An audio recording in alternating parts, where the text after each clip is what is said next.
so Not My Business. I think it's quite an interesting poem, really, because of all of them, I think it's most connected to an obvious sort of historical event in much the same way that Nothing's Changed is. You know, the situation in Nigeria under the dictatorship where people could just disappear overnight and were treated really badly, and how lots of people just allowed that to happen rather than standing up for it. Absolutely. I think this idea of, you know, what business of mine is it? On one hand, I can sort of understand that kind of thinking. It's sort of, well, you know, if I get involved in this, I'm going to be taken away. But on the other hand, you know, if you don't stand up to it, then you're partly responsible for what's going on. You're certainly not helping to stop what's going on. So that's quite an interesting conflict in the poem, I think. What to do in that situation? The character in the poem, you know, do I step in to try and sort something out? And if I do, then I'm going to be taken as well. Yeah, I mean, what do you think about the difference between character and poet? Yeah, I mean, because the poet is obviously the one who's driving through the message that we should all take responsibility for the things that are going on, whereas the persona in the poem is actually the one that's kind of ignoring, is quite apathetic to what's going on around him as long as they don't involve him directly. I think it's really different from, you know, what we understand in this country of things that can happen, that we feel that we can trust the police, that we feel that we can trust the people in authority, whereas they feel that maybe they've got nobody to speak to about this.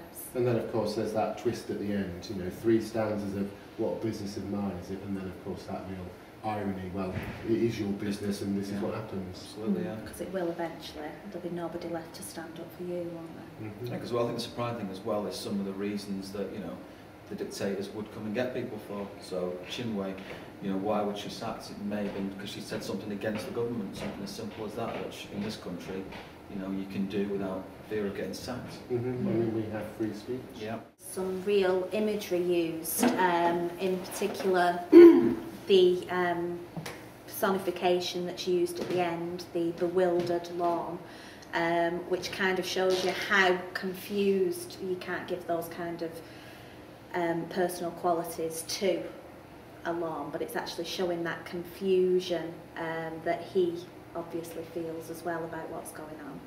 And the actual jeep itself, there's the metaphor of stuffing him down into the belly of the waiting jeep to actually make us think about it being almost like a monster, a creature, this thing, rather than just being thrown into the back of the jeep. So it's the real imagery that he uses. And going off that imagery, there's the simile as well in the second line, be him soft like clay, which I think really sort of emphasises how badly beaten this person was. And this idea of clay being just sort of a material that you can do with what you want, you can shape it in any way that you want, is clearly how these people are viewed.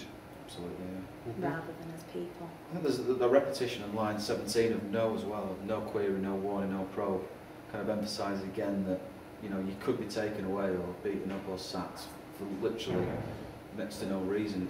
They've got to keep control somehow of this dictatorship. That's the kind of thing they would do.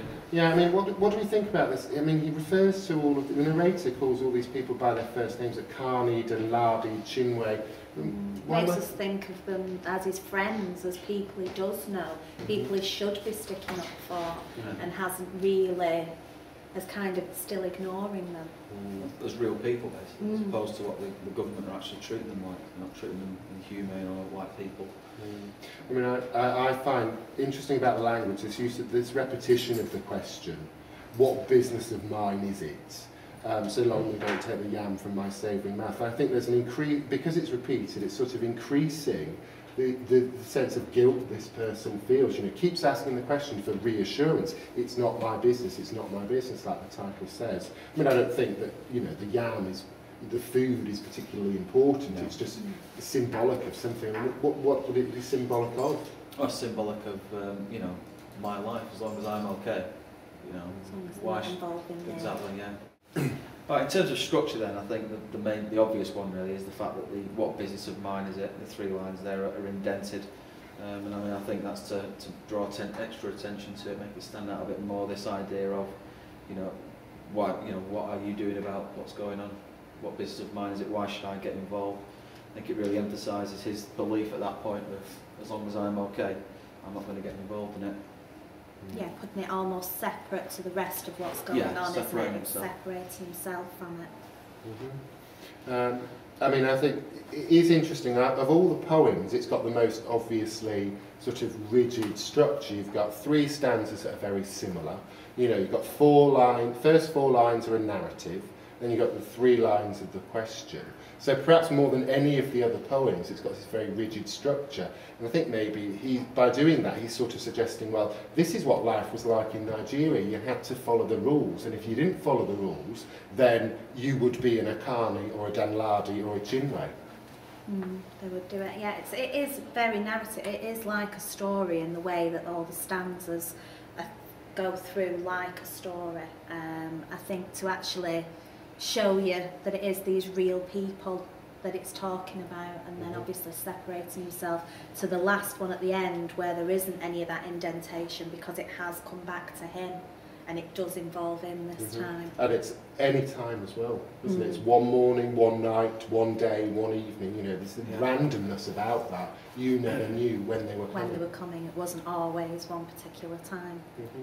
Okay, I mean, I really liked this poem. I liked the story of the way it was all built up, but I do like the underlying message that it is something that we all need to take a collective responsibility, that it isn't up to just ignoring what's going on around you, that you actually do need to stand up for other people, that you do need to all, you know, get involved rather than just ignoring and turning your back on people and things that are happening to them. I mean, from that point of view, it always strikes me there's a real comparison between Not My Business and the Reverend Niimola poem written in the sort of Second World War. You know, first they came for the Jews and then they came for the Protestants, and you know, he goes through this list of people that they come for, and then when they come for him, there's nobody left. And I still think this has got a real resonance today. You know, you say, you know, horrible, terrible things happen around the world, like we see in the poem What Were They Like, or in Vultures. Horrible, terrible things happen,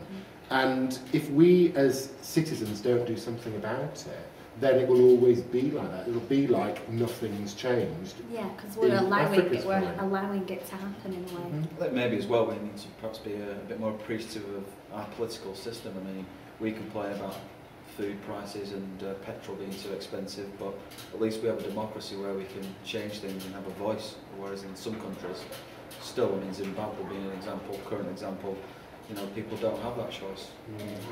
And maybe we're all guilty of taking it for granted, particularly young people perhaps taking it for granted.